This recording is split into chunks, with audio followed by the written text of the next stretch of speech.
Hello, BookTube. As some of you may have seen, perhaps to your regret, Christopher Russell, the cartoon hedgehog of our little corner of BookTube, recently resurfaced with a video that he had made while he's traveling. He is traveling Scandinavia and the subcontinent, and he titled the video "Reading While Traveling." And I thought I would do the same. I thought I would give you a little update on my own travels and the reading that has accompanied it. So we will start in our home port of call last night after sunset. When the Bean and I can I angle this correctly? She is right next to me there. She's wedged right next to me. The Bean and I were here on the fainting couch here at Hyde Cottage, and I was thickly engrossed in a new biography of Robert Louis Stevenson that was quite good. By thickly engrossed, I mean that I read the thing here on the couch, and then dug into it. Okay, what are you basing, when you get to this part of his life, what are you basing that on? What do your notes say? And that kind of thorough reading is what I usually do with the finished copy, but I don't know that I'm going to get a finished copy of this, which is kind of weird.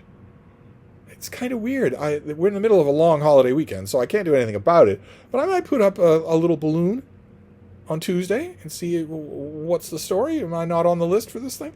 But the book is Storyteller, and it's by Leo Damrosch, who did a book called The Club that I think did better than any book he's ever done. He also did a biography of Jonathan Swift that I very much liked, and I'm blurbed on the paperback. If you ever find it in your used bookstore, it's very good. And this is very good as well. Stevenson is a relatively short life to chronicle, and an intense one. There's an embarrassment of primary documents. I want to reserve full judgment on this thing for a written review, but I liked it very much. I don't think that this author could write a book that I don't like. It's the reason that I sound a little hesitant is because Stevenson's studies in the last 20 years have had a few bombshells in them. You wouldn't know, they're not in popular books, but they've had a few bombshells in them, a few people questioning some key tenets of this author's life and personality, and especially health problems. Stevenson was dogged by horrible health for his whole life. The standard reduction of that health problem was tuberculosis. And that is not quite so standard anymore. It still is. If you read a normal biography, that will still be it. I have always maintained that Stevenson's health problems largely boiled down to the fact that from when he was 10 years old, 10, he never stopped smoking, except when he was asleep. And he slept really poorly. Never. So never. So never. So never. So never at all. So you're swimming, but you're smoking. You're eating while smoking. Always. All the time. Friends commented on it. That it is utterly destroying him. It completely dominates his life. And biographers will sometimes comment on that. Sometimes they'll soft pedal it. That's an element of this book that I found interesting. I found every element interesting. Plus, Leo Damrosch is really good. If you've read The Club, you know this. He's really good with the literature of the people that were written by the people that he's writing about. He's really good with that. He makes sure that he knows it. And in this case, that's everybody. Everybody wrote memoirs of Stevenson. Everybody did. He was the most famous author in the world. He wrote books. He had written books that everyone knew would last as long as literature lasted. That's not always common. That's, in fact, kind of rare. And everyone in his life knew that about him. So there are all kinds of memoirs. Some of them are fairly hard to find. I am under the impression, especially when we deal with one particular element of life in the South Seas, I'm under the impression there are a couple of those things that Damrosch didn't find and might not know exists. That have cropped up at the Brattle Bookshop, because of the Brattle Bookshop here in Boston. Everything turns up eventually.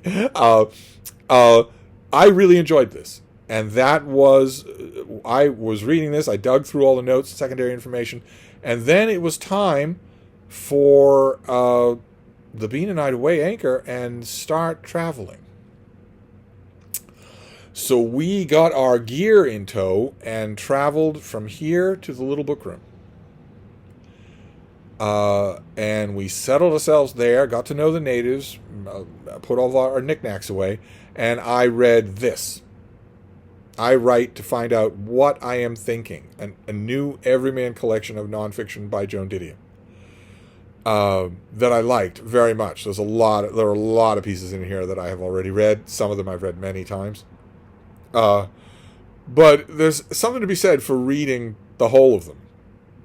For reading a whole volume just steadily from one cover to another. There's something to be said for that. The pieces weren't written that way.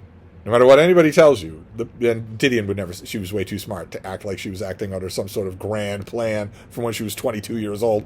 They're never written that way, but there is still, nevertheless, a benefit to reading all together, one after another, in seriatim, because you start to see that way not only some of the phrases or the rhetorical flourishes that the author really likes, because they'll use them over and over again, but also some of the through lines of their obsessions.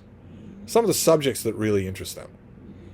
In a way that reading individual pieces in anthologies, some of these pieces have been anthologized a lot, will not give you. So as hokey as it sounds, you will get to the end of this book knowing the author better. In ways the author probably is not aware of and would not intend. Maybe even doesn't like. Plus, Didion is so enjoyable to read. She's just so enjoyable to read, I swear. I know I rail against the mid-century misogynist, penis-obsessed literary titans, the so-called literary titans, that were writing these books that everyone was talking about, Portnoy's Complaint and Norman Mailer and Updike and Roth and whatnot, Bellow. People were writing about these things endlessly, windbagging about them in the New York Review of Books, while women were out there, less famous, Joan Didion and Susan Sontag were the two most famous, out there writing the pants off these guys. The calm, collected light of history will show that. I firmly believe that it will. Although, where's my Everyman shelf of Martha Gellhorn? Where's that? Anyway, this was delightful. This was the first book that Frida and I read in our new location while we were traveling. But it wasn't the only one. I also read this, an anthology of W.C. Hines' sports writing called The Top of His Game. This was absolutely terrific. I don't want to go on at length about it because I want to do a separate video about it. This was the last book that I will read for Summer of Sport 2025.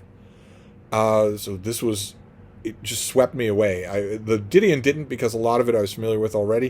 And I already know a lot of her hobby horses, so even the stuff I wasn't familiar with, I kind of knew what was coming. But this author I was largely not familiar with. And this just...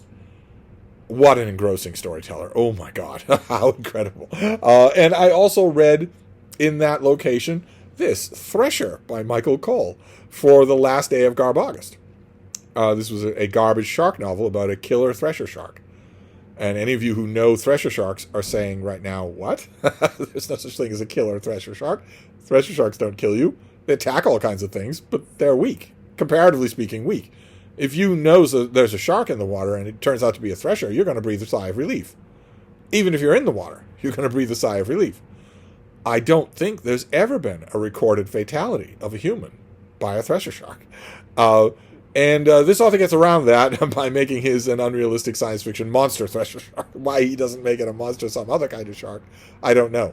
But he does. He doesn't do that. So I don't want to talk at length about this either, because this also I'm going to make a video on for Garb August. And by that point, in our reading while traveling, the Bean and I were well and truly tuckered out. And so we called it a night for our travels there. I just wanted to keep you up to date on the reading that I do while I travel, which is from the fainting couch to the bed in the little book room and back. That's the traveling that I do. I wanted to give you a little update as to that. I suppose in good faith I should leave a link to Christopher's video just in case you haven't seen it, because he's doing a little more traveling than I am or ever will.